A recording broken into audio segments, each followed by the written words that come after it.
Hello my friends, hello everyone, welcome back to another episode. Today's gonna be an exciting one. I start phase one of a multi-step project to dip the whole car. Stick around.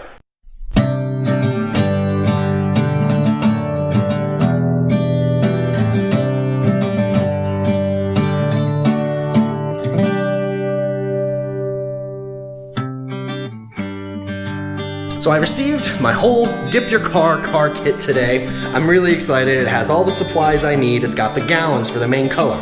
But I like to do my project in a couple of steps. It's just Kayla and I, and we have a lot of ground to cover. So for today, step one, we're gonna do a couple of small things first. My mirror caps are dipped red, and that's a color pop that I noticed on a Nissan Juke many years ago, and I loved it. The Veloster has these huge, beautiful taillights, so that red can get pulled right to the front. I always like color popping, but today, we are gonna peel this dip off after 2 years, and we're gonna black it out, and it's just gonna blend in with that black tinted glass. After that, we're gonna peel the spoiler. This isn't black by default. This is actually silver to match the rest of the car, which is something I never liked. I have blacked this out since the day I bought this thing. We're gonna peel this, we're gonna use the big gun, and we're gonna re-dip this, and we're gonna glossify this and the mirrors all black. And finally, we're gonna jack the car up. We're gonna use our quick jack. We're gonna take all 4 wheels off, and we're gonna black out the wheels. I tried this once before. I didn't have enough time. I didn't quite do it right, and I just peeled it all off, and I haven't tried again.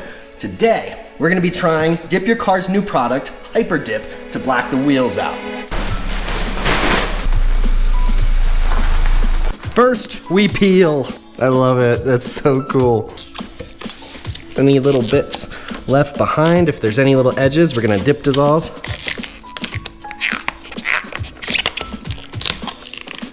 That's so satisfying. It's like a balloon, it's the material. Look at that, that's like brand new. Oh, I love this stuff. Now look at all of that. Look at all the gunk, look at what would have been plastered into that clear coat. Dip is super cool. It helps keep your car protected from road grime. Same thing on the spoiler. We'll get going here, and I like to rip down the middle. That way you can just pull it away from any seams, and that's the idea with getting as clean an edge as possible. See, now I can get this whole sheet, and you can pull it, and this is gonna pull it away from it, because if you just yank it this way, it's gonna cut itself right on the edge. That'll be the weak point.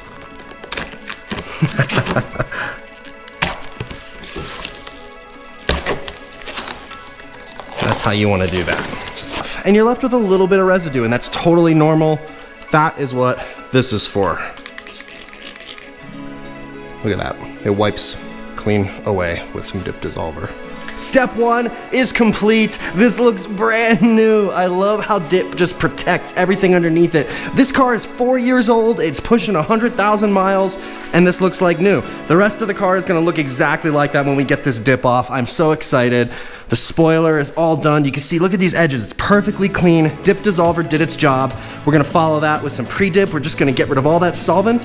Now the main thing you'll see, anytime you see someone doing automotive paint, you go to Fonzie, you see dip projects, take your time. Look at what I'm doing. I am just in the little tiny crevices, and I'm just buffing and cleaning and getting all solvents and dirt, everything off of every millimeter of this thing.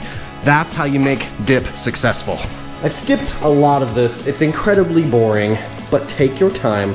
This is tape and drape. You can see I have a couple main runs, and then I just laid it all out. And that's because you never want to underestimate overspray. And the yellow stuff is for fine trimming around the edge. A lot of people might think this is sacrilege in the painting world, but you've been doing it wrong your whole life. There are specific instances where you need to mask the opposite way. Start on the outside and work your way towards the edge. I'm gonna demonstrate, and I'm gonna explain why. There are different kinds of edges. This is a humongous gap, and all I've done is tuck the tape, and that'll be fine. I can hit that with as much dip as I want, and it can dry, and when I peel this masking tape up, it's just gonna come up, revealing what's underneath, and leave everything on that edge. Under here, that is a very sharp angle. Same thing, I can peel all that tape up, and it's just gonna cut right along that edge. Anything that is a distinct angle, or line, or gap, the dip will just cut itself and be a nice clean edge. Now the exception, this edge here, that is flat. There's really no gap. There's nothing that dip is gonna follow along. This is gonna dip right over. If I mask that the way I did all this, and I spray that, it's gonna flash, and when I pull this masking tape up, it is gonna rip all that dip up with it. It is not going to just make a nice edge there. It is not a distinct gap like this. This is tape and drape. So I'm gonna do a nice line all the way out. Look where I'm at. I am about a ½ inch away from that edge. Go, don't go too far away. I don't wanna have all this tape, this big mess on here. So you wanna be clean and efficient with this. Now the reason I'm doing this opposite is because this edge needs to be peeled up before this dip flashes. I'm gonna finish a coat and spray it, and it's gonna be soaking wet. I will immediately put the gun down, and I need to be able to grab this tape and get it off while it's completely wet. I'm gonna start here. Now I'm gonna cut my precision edge onto that little piece of rubber.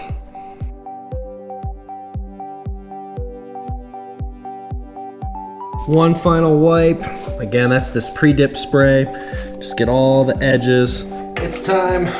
I'm really nervous. I don't know why I'm nervous. I've done this a few times before. I'm pretty good at it. So this is a gallon of shadow black. Beautiful, rich, dark black. We're gonna mix it all up. All right, we're ready to rock. I'm so nervous. Here we go.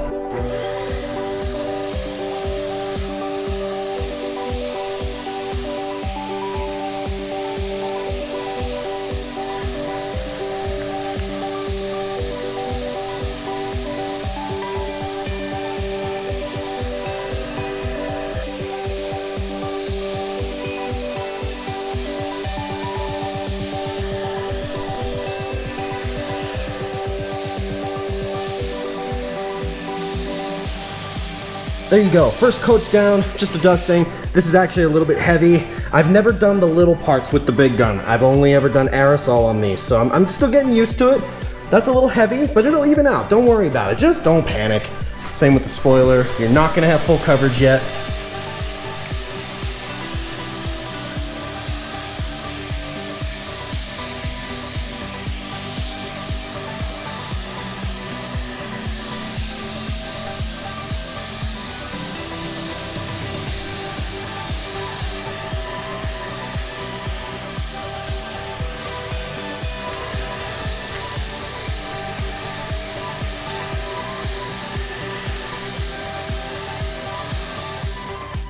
So I'm letting 30 minutes elapse between every full coat. Look at this shadow black. Oh my gosh, it is just pitch black.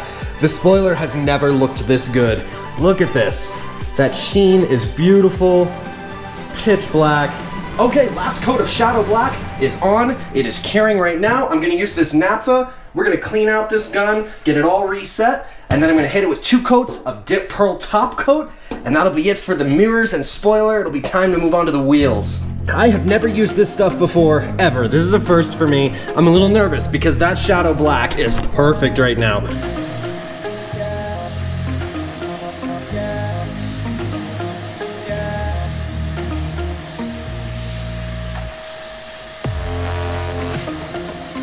DipPearl Topcoat is definitely more volatile and more atomized than regular dip. But yeah, I opened the garage door, it fogged up in here, like using an HVLP sprayer if you've ever done regular automotive paint. But oh my gosh, look at that finish.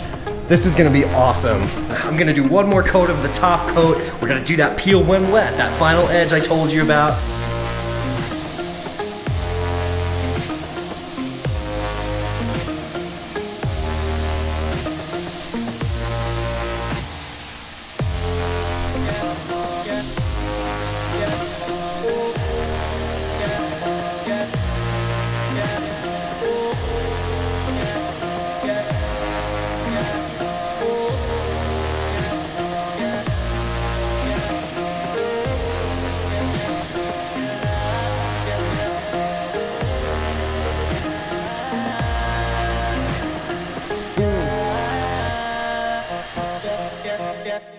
That's it for the stressful part.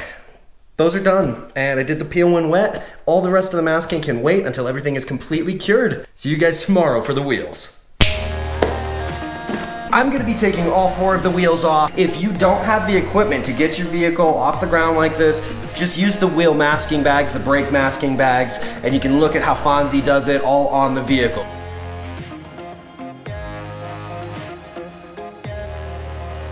Well, it's time. I have never used this stuff before. This is HyperDip, and it's the latest thing for your wheel kits. And you get 1 can per wheel. There's an extra can, and I believe that's just to put a layer down on the rubber. But here we go, let's give it a go. Apparently this stuff goes on really smooth, has a good sheen, it's stronger.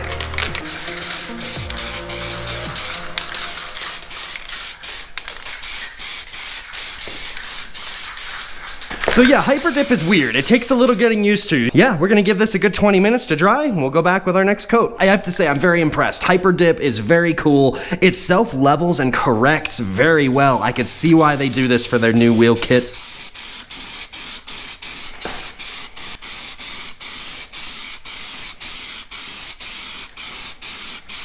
That is a nice, wet, thick, heavy coat, and I think we're done. That's about the end of this can. Watch, look at it, goes right along the gap.